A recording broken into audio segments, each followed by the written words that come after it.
इस वीडियो में बताई गई सारी जानकारी पब्लिक प्लेटफॉर्म पर उपलब्ध है। इसमें ऐसी कोई जानकारी नहीं दी गई है जिससे हमारे सुरक्षा बलों की गोपनीयता भंग होती है। डिफेंस डिटेक्टिव सेना का सम्मान करता है और उन्हीं जानकारियों के आधार पर काम करता है जो सार्वजनिक रूप से मौजूद हैं। नमस्कार दोस्तों, डिफेंस डिटेक्टिव के एक और एपिसोड में आपका स्वागत है। मैं हूं आलोक। तो दोस्तों, आज का ये वीडियो बहुत खास होने वाला है क्योंकि इस वीडियो में ना तो मैं किसी मिसाइल की बात करूंगा, ना किसी टैंक की बात करूंगा, ना किसी बंदूक की बात करूंगा और ना ही किसी फाइटर जेट की बात करूंगा। इस वीडियो में, आज के इस वीडियो में बात होगी एक ऐसे सच की जिसे पाकिस्तानी प्रोपेगेंडा मशीनरी झूठा साबित करने पर तुली हुई है। और यह सच है 1971 की जंग में 93,000 पाकिस्तानी सैनिकों के सरेंडर का। तो चलिए, कौन है ये जो दावा कर रहा है और उसका दावा मैं कैसे तोड़ने वाला हूं, वो भी सबूतों के साथ। इस वीडियो को शुरू करते हैं। पाकिस्तान का एक यूट्यूब चैनल है रिएक्शन टाइम एंड PNMM। इसमें आते हैं ये भाई साहब जिनका नाम है फारिस जावेद। अमूमन हर भारतीय वीडियो पर रिएक्शन देते हैं, भारत के लोग इन्हें देखते भी हैं, लेकिन इस बार इन्होंने एक ऐसे विषय पर अपना ज्ञान दे दिया जिसके ढेरों सबूत मौजूद हैं। इन्होंने दावा कर दिया कि 71 की जंग में 93,000 पाकिस्तानी सैनिकों के सरेंडर का जो दावा किया गया है वो झूठा है, भारत के द्वारा प्रोपेगेंडा फैलाया गया है। और अपनी बात साबित करने के लिए इन्होंने 2 वीडियो में कुल मिलाकर 8 सबूत दिए हैं और दावा किया है कि ये बिल्कुल ऑथेंटिक सबूत हैं। तो इसमें उन्होंने सबसे पहले बात की शिमला एग्रीमेंट की, दूसरा सबूत दिया है इंस्ट्रूमेंट ऑफ सरेंडर डॉक्यूमेंट का, तीसरा सबूत दिया सरेंडर के एक वीडियो का, चौथा सबूत दिया है भारत के पूर्व डिफेंस मिनिस्टर केसी पंत के एक बयान का, पांचवा सबूत दिया है एक अमेरिकी भारतीय पत्रकार शर्मिला बोस का, छठा सबूत दिया है अमेरिकी राजनेता चार्ली विल्सन का, सातवां सबूत दिया है एक और अमेरिकी नेता स्टीफन सोलाज का और आठवां सबूत दिया है पाकिस्तान के हमदुर रहमान कमीशन की रिपोर्ट का। तो दोस्तों, तैयार हो जाइए इनके दिए गए सभी 8 सबूतों को ध्वस्त होता देखने के लिए, क्योंकि आप सब तो जानते हैं कि मैं बिना सबूतों के कोई भी बात नहीं करता। और इसीलिए मुझे रिसर्च में थोड़ा ज्यादा टाइम लगा, क्योंकि भाई इनका काउंटर सबूत भी तो मुझे जमा करना था। तो इनके 8 दिए गए जो सबूत हैं, उनके काउंटर में जो मेरे सबूत हैं, इन सबको एक वीडियो में समेटना बहुत ज्यादा मुश्किल है। तो इसलिए मैंने इस वीडियो को कम से कम 2 पार्ट में बनाने का निश्चय किया है, जिससे एक एक पॉइंट करके सारी चीजें क्लियर हो जाएं और 8 के 8 दावे इनके ध्वस्त कर सकूं। अच्छा, सबसे मजे की बात यह है कि फारिस भाई ने दोनों ही वीडियो में जिन जिन जानकारियों को बतौर सबूत पेश किया है उसे साबित करने के लिए सिर्फ 3 लिंक दिए हैं। पहले पार्ट में शिमला एग्रीमेंट और इंस्ट्रूमेंट ऑफ सरेंडर का लिंक, अपने दूसरे पार्ट में उन्होंने उन दोनों लिंक्स के साथ हमदुर रहमान कमीशन की रिपोर्ट का लिंक भी जोड़ दिया है, जो कि हमदुर रहमान कमीशन की असली रिपोर्ट नहीं है, बल्कि उसकी जो सप्लीमेंट्री रिपोर्ट पेश की गई थी ये उसका लिंक है। ओरिजिनल रिपोर्ट का लिंक इन्होंने नहीं दिया। मैंने भी बड़ी कोशिश की असली रिपोर्ट निकालने की, लेकिन मुझे उसकी उर्दू कॉपी मिल रही थी, इंग्लिश नहीं मिली। अब मुझे उर्दू पढ़नी आती नहीं, इसलिए मेरे लिए किसी काम की नहीं थी। लेकिन इंग्लिश वाले रिपोर्ट का एक पन्ना मुझे मिल गया है। उसमें क्या लिखा है सरेंडर के बारे में वो भी बताऊंगा। हमदुर रहमान कमीशन की रिपोर्ट के बारे में मैं आपको बता दूं कि ये रिपोर्ट जब आई थी तो इसे सेना ने सामने लाने ही नहीं दिया। उस वक्त इसकी सिर्फ 12 कॉपीज बनाई गई थी, लेकिन सेना ने 11 को नष्ट कर दिया था। सिर्फ एक बची थी जिसे उसने सरकार को सौंपा था, इस शर्त पर कि उसे वो पब्लिश नहीं करेगी। साल 2000 में पाकिस्तानी सरकार द्वारा इसे डीक्लासिफाइड किया गया था, लेकिन अभी भी इंटरनेट पर इसके अंग्रेजी वर्जन का मिलना बेहद मुश्किल है। शायद उसकी वजह यह है। इस रिपोर्ट को अगर आप पढ़ेंगे तो यकीनन जो सानहा मशरकी पाकिस्तान है उसके कुछ हकायक आपके इल्म में आ जाएंगे, आपका सर शर्म से झुक भी जाएगा। फारिस भाई, सिर तो आपका भी शर्म से झुकने वाला है। आपको थोड़ा रिसर्च करके ओरिजिनल लिंक शेयर करना चाहिए था, क्योंकि आपके दावों की ऑथेंटिसिटी पर तो यही शक पैदा हो जाता है। अरे भाई, जब 8 सबूत दिए हैं तो फिर उनके 8 लिंक भी तो दे देते। सोर्स क्या है, फैक्ट चेक कैसे करेंगे? मैं तो जो भी सबूत यहां फारिस भाई पेश करने वाला हूं सबके लिंक शेयर करूंगा कि उसका सोर्स क्या है। और फारिस भाई, आपके सिर्फ 3 सबूतों को छोड़कर किसी का भी सोर्स आपने नहीं बताया है। बस बोल दिया कि उन्होंने ये कहा वो कहा। अरे भाई कहां पर कहा, किस वेबसाइट ने छापा, उसका रेफरेंस कहां का है, अगर ये बता दिया होता तो हाथ के हाथ फैक्ट को चेक करने में कोई गलती ना होती। अब आपने ऐसा क्यों किया इसका भी पर्दाफाश करूंगा, लेकिन पहले जरा फारिस भाई का वो ज्ञान सुन लेते हैं जो इन्होंने इस वीडियो में दिया है। उनका ये ज्ञान सुनना बेहद जरूरी है, क्योंकि मेरे काउंटर वीडियो के लिए उनके इसी ज्ञान से ही मुझे बड़ी जबरदस्त प्रेरणा मिली है। कोशिश आप ये करो कि जब भी कोई बात आपको मिले, किसी से सुनो, उसको तहकीक कर लो, उस पर उसको एकदम बिलीव ना कर लो, ठीक है। क्योंकि जो बंदा फ़ौरन बिलीव कर लेता है ना कहीं सुनी बातों पे फ़ौरन, तो वो सच्चा नहीं हो सकता। बहुत कम चांसेस है कि वो सच्चा हो, ठीक है। क्योंकि सच्चा बंदा सच्चाई को जानेगा, वो उसके पीछे जाएगा। तो दोस्तों, फारिस भाई की बात मानते हुए मैं सच की तलाश में निकल पड़ा और इसके लिए फिर सबूतों को जमा करने लगा, क्योंकि मुझे भी कहीं सुनी बातों पर बिल्कुल भी भरोसा नहीं होता और जब तक मैं सच्चाई की जड़ें खोद कर बाहर ना निकाल लूं मुझे चैन नहीं मिलता। तो चलिए, फारिस भाई ने अपने पहले सबूत के तौर पर जो शिमला एग्रीमेंट की बात कही है, पहले उसे देख लेते हैं। लो यार दोस्तों, ये आपके सामने पूरा एग्रीमेंट है, ठीक है। ये साइन हुआ हुआ इंदिरा गांधी जी और जुल्फकार अली भुट्टो, इन्होंने अपने पूरा उसका किया है। लो यार, ये पूरे एग्रीमेंट में आपने मुझे वो फिगर दिखा देनी है, लिंक मैं आपको नीचे दे दूंगा, ठीक है दोस्त। मैं इसलिए आपको कह रहा था कि आप लोग रिसर्च, हज़ारों कमेंट्स होते हैं, तो वो जो मैं कहता हूँ ना कि सिर्फ 3-4 लगता है कि जिन्होंने देख कर आते हैं और रिसर्च करके आते हैं, उसका रीज़न यही होता है। क्योंकि वो मैं चीज़ें कोशिश होती है कि वही कहूँ आपको जो मैंने खुद पढ़ी होती है और जो चीज़ की होती है। अब इसमें आपने दोस्तों मुझे ये 2-3 पेज हैं, ज़्यादा टाइम नहीं लगेगा, 93,000 की फिगर आपने मुझे दिखा देनी है ब्रदर, ठीक है। जो कि मैंने आपको बोला था कि ये बहुत बुरे तरीके से मीडिया ने इसको फैलाया और बहुत ही हैवली ये डिस्टॉर्टेड फिगर है, बहुत ही हैवली। इनकी बात सही है। शिमला एग्रीमेंट में ये कहीं नहीं लिखा कि 93,000 पाकिस्तानी सैनिकों को छोड़ा गया। इसमें सिर्फ एक लाइन लिखी है कि शिमला एग्रीमेंट जो इंदिरा गांधी और जुल्फिकार अली भुट्टो के बीच साइन किया गया है, वो एक शांति समझौते से ज्यादा 71 की जंग के बाद के नतीजों को पलटने के लिए किया गया। इसमें उदाहरण दिया गया है कि जैसे सैनिकों को वापस बुलाना और POWs यानी युद्ध बंदियों की अदला बदली। अब फारिस भाई इसमें 93,000 के आंकड़े को ढूंढते रह गए, लेकिन उन्होंने इस एग्रीमेंट की मूल भावना पर ध्यान ही नहीं दिया। यह एग्रीमेंट सिर्फ और सिर्फ कश्मीर विवाद के लिए किया गया था, ना कि युद्ध बंदियों की अदला बदली के लिए। इसे आप ध्यान से पढ़ेंगे तो पूरी बात समझ में आ जाएगी।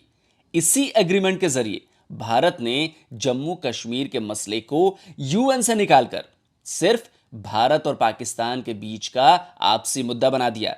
इसमें साफ लिखा है कि दोनों देश कश्मीर विवाद को आपस में बातचीत से सुलझाएंगे और इसमें किसी भी तीसरे पक्ष की दखल नहीं होगी। 99.99% बातें सिर्फ और सिर्फ कश्मीर विवाद और दोनों देशों के बीच शांति की लिखी गई हैं। यानी शिमला समझौता 93,000 युद्धबंदियों के लिए हुआ ही नहीं था, तो ये उसका दस्तावेज भला कैसे हो गया? ये समझौता हुआ था भारत और पाकिस्तान के बीच कश्मीर को लेकर। 93,000 की तो बात इसमें जो कही जा रही है आपके द्वारा, वो फिर लिखने का मतलब ही नहीं है ना, क्योंकि यह समझौता 93,000 के लिए युद्धबंदियों के लिए था ही नहीं। तो फारिस भाई, आपने बड़ी चालाकी से इस दस्तावेज को यहां पर पेश किया, लेकिन ये उसका दस्तावेज है ही नहीं। ये सरेंडर का दस्तावेज नहीं है, ये जम्मू कश्मीर पर दोनों देशों के बीच हुए समझौते का दस्तावेज है। तो फारिस भाई, पहला आपका सबूत तो यहीं पर ध्वस्त हो गया। चलिए अब बात करते हैं आपके दूसरे सबूत की, जो आपने कहा है इंस्ट्रूमेंट ऑफ सरेंडर वाला। फिर एक भाई ने कहा instrument of surrender of Pakistan. आप कह लो कि ये मैंने खोला हुआ इंस्ट्रूमेंट ऑफ सरेंडर, ये है जी, मैंने ये लिया है, ये आप देख लो, ministry of internal affairs India की वेबसाइट है ये, ठीक है। ये India ministry of external affairs government of India की वेबसाइट है, वहाँ से ये मैंने पूरा लिया हुआ है, ठीक है। हाँ, उनकी एक बात ठीक थी कि वो जनरल न्याजी और उनके नाम लिखे हुए हैं यहाँ पे, वो लिखे हुए हैं, बस यहाँ तक, इस हद तक ठीक थी। ये पूरे इसमें आप भी मुझे, अब इसमें भी आपने मुझे वो फिगर दिखानी है 93,000, ठीक है। फारिस भाई की ये बात भी सही है कि इंस्ट्रूमेंट ऑफ सरेंडर में कहीं भी 93,000 का आंकड़ा नहीं लिखा है। लेकिन फारिस भाई, एक बात बताइए, 16 दिसंबर 1971 को यह सरेंडर हुआ था, यानी तब लड़ाई तो चल रही थी ना, और यह दस्तावेज इससे कुछ दिन पहले तैयार किए गए होंगे। तभी तो जनरल नियाजी के पास इसका प्रस्ताव भेजा गया। तो ये बताइए कि चलती हुई लड़ाई में सैनिकों की गिनती होती है क्या, वो भी दुश्मन देश की सेना के द्वारा? सरेंडर करने के पहले दस्तावेज तैयार हुए तो इसमें पहले से ही नंबर्स लिख कैसे दिए जाएंगे कि कितने लोगों ने सरेंडर किया? इसे भी आप ध्यान से पढ़ेंगे तो पहली ही लाइन में लिखा है कि पाकिस्तान की पूर्वी कमान तैयार है बांग्लादेश में मौजूद सभी पाकिस्तानी आर्म फोर्सेस के सरेंडर के लिए, जिसमें आर्मी, एयरफोर्स और नेवी के साथ साथ सभी पैरामिलिट्री और सिविल आर्म फोर्सेस के जवान शामिल हैं। तो फारिस भाई, भारतीय सेना अंतर्यामी तो थी नहीं कि लड़ाई खत्म होने से पहले ही, सरेंडर खत्म होने से पहले ही ये जान जाए कि वहां पर पाकिस्तान के 93,000 सैनिक मौजूद थे। अब जब लड़ाई खत्म हुई, सरेंडर हो गया, उन सैनिकों की गिनती हुई, तब जाकर पता चला कि भाई पाकिस्तानी सेना के 93,000 सैनिक थे। तो फारिस भाई, आपका ये जो दूसरा सबूत था वो भी ध्वस्त हो चुका है। और आंकड़ा क्या है? अब ये जो सही आंकड़ा है 93,000 का, अब ये तो भारतीय सेना ही बताएगी ना, क्योंकि गिनती उसी ने की थी। तो चलिए भारतीय सेना के आधिकारिक सबूत को आपको दिखाता हूं, जिसमें 93,000 सैनिकों का जिक्र किया गया है। आप इंडियन आर्मी की वेबसाइट पर जाएं, इसका लिंक मैंने नीचे डिस्क्रिप्शन बॉक्स में दिया हुआ है। वहां पर आपको 71 की जंग पर भारतीय सेना की कार्रवाई पर पूरी विस्तृत जानकारी मिलेगी। इसी में जब आप बिल्कुल नीचे जाएंगे तो 93,000 वाला आंकड़ा साफ साफ लिखा हुआ नजर आ जाएगा। फारिस भाई, अब इस मामले में तो भारतीय फौज पर आपको यकीन करना ही होगा, क्योंकि इंडियन आर्मी की ये आधिकारिक वेबसाइट है और इस पर लिखा एक एक शब्द ऑफिशियल है, और पाकिस्तानी आर्मी की तरह हमारी सेना झूठ नहीं बोलती। तो यहां पर झूठा रिकॉर्ड नहीं लिखा जा सकता। और सबसे बड़ी बात कि आपकी सेना का सरेंडर हमारी सेना ने कराया। हालांकि मुझे यकीन कम है कि फारिस भाई को इस पर यकीन आ रहा होगा, लेकिन फारिस भाई चिंता मत कीजिए, मेरे पास ऐसे ऐसे सबूत हैं जिनको अगर आप काउंटर वीडियो बनाना चाहें तो काटना बहुत मुश्किल है, नामुमकिन है। और उसके लिए आप जितनी रिसर्च करेंगे ना, उतने में तो मुझे लगता है कि कोई भी पीएचडी कर सकता है। खैर, आगे बढ़ते हैं और फारिस भाई आपके तीसरे सबूत की बात करते हैं, जिसमें आपने एक वीडियो दिखाया है। तो चलिए जरा इस वीडियो की सच्चाई भी मैं सबके सामने लेकर आता हूं। लास्ट में आपको एक चीज़ बता दूँ, ये वीडियो है, किसी अक्ल वाले बंदे को ये पूछ लेना है, ठीक है? ये सोल्जर है जी, ठीक है? ये सोल्जर है,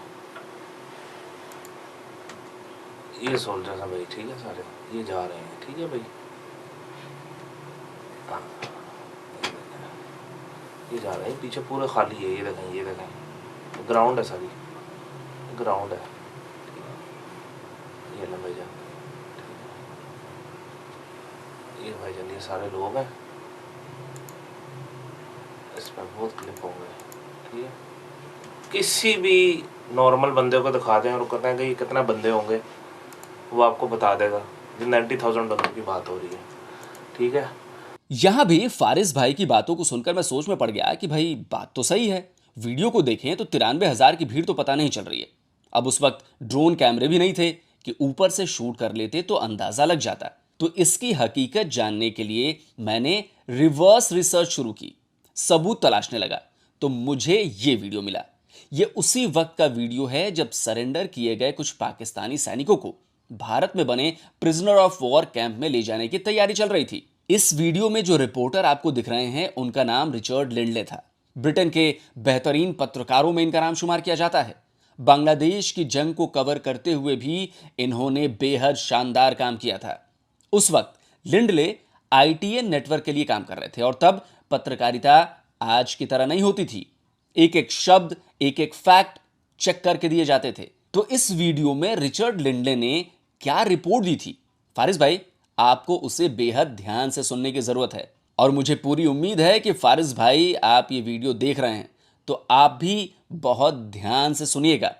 रिपोर्ट अंग्रेजी में है, उसका रोमन में अनुवाद किया है जिससे किसी को भी समझने में दिक्कत ना हो।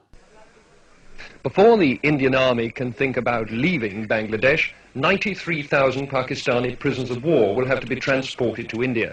25,000 of them are here in the Dhaka cantonment getting ready to leave. Faris भाई, ये सबूत ठीक लग रहा है आपको? इसका भी लिंक नीचे दिया हुआ है, आप इसे क्रॉस चेक कर सकते हैं। इसमें 2 बेहद अहम जानकारियां दी गई हैं। पहली ये कि 93,000 पाकिस्तानी सैनिकों ने सरेंडर किया, अब उस वक्त रिपोर्टर झूठ तो बोलेगा नहीं, उसे जो कुछ भी वहां दिखा होगा उसकी सच्चाई जांची होगी, तभी उसने 93,000 का आंकड़ा दिया होगा। हालांकि तब भी आपको भरोसा नहीं हुआ, लेकिन यकीन मानिए इसके अलावा भी मेरे पास बेहद पुख्ता सबूत हैं इस दावे को साबित करने के लिए। इस रिपोर्ट में रिचर्ड लिंडले ने दूसरी अहम जानकारी यह दी कि ढाका कैंट के मैदान में ये 25,000 सैनिक थे। तो आप जो कह रहे थे कि मैदान खाली दिख रहा है, अगर 93,000 ने सरेंडर किया था तो उतनी भीड़ क्यों नहीं दिख रही थी? तो फारिस भाई, वो वीडियो ढाका कैंट के मैदान का ही है जहां पर सरेंडर सेरेमनी का आयोजन किया गया था। तो वहां पर 93,000 नहीं थे, सिर्फ 25,000 ही सैनिक थे, और इनमें जनरल नियाजी समेत सारे बड़े कमांडर्स मौजूद थे। आपने ये नहीं सोचा कि जब जंग पूरे बांग्लादेश में चल रही थी तो पूरे के पूरे 93,000 सैनिक ढाका में ही मौजूद नहीं होंगे, अलग अलग जगहों पर लड़ रहे थे, सरेंडर भी अलग अलग जगहों पर हुए थे। तो उन सबको एक साथ ढाका लेकर आना भी ठीक नहीं था, क्योंकि अगर 93,000 सैनिक एक जगह हो जाते तो समझ रहे हैं ना कितना बड़ा खतरा हो सकता था। एक साथ मिलकर वो पलटवार कर देते, किसी तरह का सुनियोजित हंगामा शुरू कर देते, तो किसी भी तरह हालात को संभालना मुश्किल हो जाता। इसीलिए यहां पर सिर्फ 25,000 ही थे, क्योंकि ढाका में भारतीय सैनिकों की संख्या इससे थोड़ी ज्यादा थी, इसलिए वो ऐसे किसी भी हालात को रोकने में सक्षम थे। और यहां पर जो 25,000 पाकिस्तानी जवान थे ना, वो भी उन 40,000 सैनिकों में से थे जिन पर ढाका की सुरक्षा की जिम्मेदारी थी। मोहम्मदुर रहमान कमीशन की जो असली वाली रिपोर्ट थी, आपकी वाली सप्लीमेंट्री नहीं, असली वाली, जिसे पढ़ने के बाद हर पाकिस्तानी शर्म से पानी पानी हो जाएगा, ये मैं नहीं, आपके ही देश के पत्रकार हामिद मीर ने कहा था, जिनका वीडियो क्लिप मैंने दिखाया था। उसका एक पन्ना ढूंढते ढूंढते मुझे मिल गया, पेज नंबर 259, चैप्टर सरेंडर इन ईस्ट पाकिस्तान। उसमें भी साफ साफ लिखा है कि ढाका में उस वक्त करीब 24,000 सैनिक थे। ध्यान दीजिएगा, साफ लिखा है ढाका में, यानी यहां पर सिर्फ ढाका की बात की जा रही है, ना कि पूरे बांग्लादेश की। हालांकि उन्हें भी इसकी पुख्ता जानकारी नहीं थी। उनके मुताबिक ये सभी सैनिक नहीं थे, सिर्फ 16,500 ही सैनिक थे। लेकिन इन्होंने ये जानकारी पाकिस्तानी सैनिकों से पूछताछ के बाद बताई थी, इसलिए इस पर आंख मूंद कर भरोसा कर लेना भी ठीक नहीं है, क्योंकि पाकिस्तानी सैनिकों ने सच ही बोला होगा, इस पर मुझे संदेह है। फारिस भाई, मुझे अब भी नहीं लग रहा कि आपको मेरे दिए जा रहे सबूतों पर यकीन हो रहा है। तो चलिए, अभी अगर मान लीजिए कि आपको ब्रिटिश सबूतों पर भरोसा नहीं हुआ, तो मेरे पास एक और सबूत है, और यह सबूत अमेरिकन है, यानी कि अमेरिकी सबूत है 90,000 से ज्यादा पाकिस्तानी सैनिकों के 1971 की जंग में सरेंडर का। तो चलिए, अब आपको अमेरिकन सबूत दिखाता हूं। अमेरिकी अखबार न्यूयॉर्क टाइम्स को तो जानते ही होंगे आप, बड़ा पुराना और बेहद विश्वसनीय अखबार है। बांग्लादेश की जंग के वक्त यह अखबार मौजूद था, तो उसमें 29 अगस्त 1973 को एक रिपोर्ट छपी। इसकी हेडिंग थी कि भारत 90,000 पाकिस्तानियों को शांति समझौते के तहत छोड़ेगा। इसका लिंक भी नीचे दिया हुआ है, आप चेक कर लीजिएगा। इसी में उस वक्त छपे अखबार के पहले पन्ने की तस्वीर भी दी गई है। अब इसके हाई रेजोल्यूशन के लिए मुझे पैसे खर्च करने पड़ते हैं, लेकिन मुझे लगा कि अब इतनी सी बात के लिए कौन डॉलर में पैसे खर्च करे, इसी तस्वीर से काम चल जाएगा, क्योंकि पुख्ता सबूत के लिए इसकी हेडिंग ही काफी है। तो देखिए, ये मैंने हेडिंग को हाईलाइट कर दिया है कि साफ साफ दिख जाए। यहां भी वही लिखा है कि भारत 90,000 पाकिस्तानियों को शांति समझौते के तहत रिहा करने वाला है। अब फारिस भाई, अगर 90,000 पाकिस्तानी सैनिकों के डेटा में कुछ गड़बड़ भी होती, अगर इसे बढ़ा चढ़ाकर पेश किया गया होता, तो बात तो खुल गई होती ना। यह रिपोर्ट साल 1973 में छपी है, यानी 2 साल बाद। तब तक तो खुलासा हो चुका होता। अगर आंकड़ों के साथ छेड़छाड़ की गई होती तो उस वक्त तो अमेरिका भी आपका ही साथ दे रहा था। निक्सन साहब अपना 7वां बेड़ा भेज चुके थे, तो वो भारत को नीचा दिखाने का इतना शानदार मौका तो मेरे हिसाब से नहीं छोड़ते। फारिस भाई, 3 ऑथेंटिक सबूत मैं आपको दे चुका हूं, एक भारतीय सेना का, एक ब्रिटिश जर्नलिस्ट का, और तीसरा न्यूयॉर्क टाइम्स अमेरिकन अखबार का। तो मुझे लग रहा है कि अब आपको भरोसा धीरे धीरे हो रहा होगा। लेकिन यकीन मानिए, जब फाइनल सबूत मैं पेश करूंगा ना, जो फाइनल सबूत होगा इन 90,000 से ज्यादा सैनिकों के सरेंडर वाला, उसको तो आप कभी काट नहीं पाएंगे। लेकिन वो अभी इस वीडियो में पेश नहीं करूंगा, वो आपके दूसरे वीडियो में सब फाइनल कर लूंगा, तब वो तुरुप का इक्का निकालूंगा और उसको पेश करूंगा। तो अभी जो है, अब मैं एक और सबूत आपके लिए लेकर आता हूं। ये मेरा चौथा सबूत है जो ये साबित करेगा कि पाकिस्तान के 90,000 से ज्यादा सैनिकों ने सरेंडर किया था। अल जजीरा को तो आप जानते ही होंगे। इसमें 16 मई 2015 को एक रिपोर्ट छपी। इसका लिंक भी नीचे दिया हुआ है मैंने। इसकी हेडिंग थी, मेरे पिता भारत में एक पाकिस्तानी युद्धबंदी। इसकी सब हेडिंग में बताया गया है कि एक बेटी की अपने पिता को श्रद्धांजलि जो जंग के अपने जख्मों से कभी रिकवर ही नहीं हो पाए। इस रिपोर्ट में इन्होंने अपने पिता मेजर नदीम अहमद के बारे में बताया है और इसमें कहा है कि फरवरी 1974 को 93,000 युद्धबंदियों के साथ उनके पिता को भी वापस पाकिस्तान भेज दिया गया। फारिस भाई, नंबर्स देख रहे हैं ना आप, 93,000। अब एक बेटी ने यह बात तभी कही होगी जब उसके पिता ने पूरी कहानी सुनाई होगी। बेटी भला सुनी सुनाई बातों पर भरोसा करके 93,000 का आंकड़ा क्यों देती? अपने पिता से बेहतर कौन होता युद्ध से संबंधित बातों को बताने वाला? और अल जजीरा भी कोई छोटा मोटा मीडिया हाउस तो है नहीं, और ना ही भारत का दोस्त है जो सच्चाई को छुपा लेता। उसने भी वही लिखा जो सच है। तो दोस्तों, फारिस भाई का जो 93,000 पाकिस्तानी सैनिकों के सरेंडर का जो पार्ट 1 वीडियो था, तो उसमें इन्होंने जितने भी सबूत दिखाए उन सारे सबूतों को मैंने खारिज कर दिया अपने नए सबूतों के द्वारा। और ये मेरे सबूत बिल्कुल ऑथेंटिक हैं। सबके लिंक्स मैंने नीचे डिस्क्रिप्शन बॉक्स में शेयर किए हुए हैं, आप वहां पर जाकर फैक्ट चेक कर सकते हैं। अब इनका पार्ट 2 वीडियो भी है, इसमें भी कई सारे सबूत इन्होंने दिए हैं, लेकिन ये वीडियो थोड़ा बड़ा हो जाएगा अगर मैं सारी चीजें एक साथ कर दूं। तो इनके पार्ट 2 वीडियो का जवाब भी मैं पार्ट 2 वीडियो में अपने दूंगा, और उसमें और भी शानदार वाले सबूत हैं। और उसमें फारिस भाई ने क्या चालाकी दिखाई है, उस चालाकी का भी पर्दाफाश करने वाला हूं। और फारिस भाई, थोड़ी सी ज्यादा रिसर्च आप कर लेते ना तो ये वीडियो आप बनाते ही नहीं, लेकिन मुझे लगता है कि आप पर दबाव ज्यादा आ गया। आपने थोड़ी सी हल्की फुल्की जो बातें दिखी, आपको लगा कि नहीं बना देना चाहिए, कंट्रोवर्सी हो जाएगी तो वीडियो भी चल जाएगा। लेकिन कोई बात नहीं, मुझे लगता है कि आप रिएक्शन देते हैं तो ज्यादा अच्छा रिएक्शन देते हैं और अच्छी बातें करते हैं। डिटेक्टिव टाइप की चीजों में जरा मुझे लगता है कि आपको घुसना नहीं चाहिए, वो हम लोग के लिए छोड़ दीजिए, हमें भी काम करने दीजिए। लेकिन आपके पार्ट 2 वीडियो में आपने जितनी भी चीजें कही हैं और जिन जिन की बातें की हैं वो आपको कहां से मिली और उनका सोर्स क्या था और उनके बदले में मेरा काउंटर आर्गुमेंट क्या होगा, काउंटर सबूत क्या होगा, वो भी एक एक करके पेश करूंगा और सबके लिंक्स दूंगा जिससे आप फैक्ट चेक कर सके। आपने तो लिंक दिए नहीं, लेकिन मैं सबके लिंक्स दूंगा कि जो भी मैंने सबूत के तौर पर पेश किया है उनके सारे लिंक आपके सामने होंगे, पूरी दुनिया के सामने। अगर आप हमारे चैनल पर नए हैं तो हमारे चैनल को अभी सब्सक्राइब कर लें और साथ वाले बेल के आइकन पर क्लिक करके नई आने वाली वीडियो की नोटिफिकेशन आपको बर वक्त मिल सके।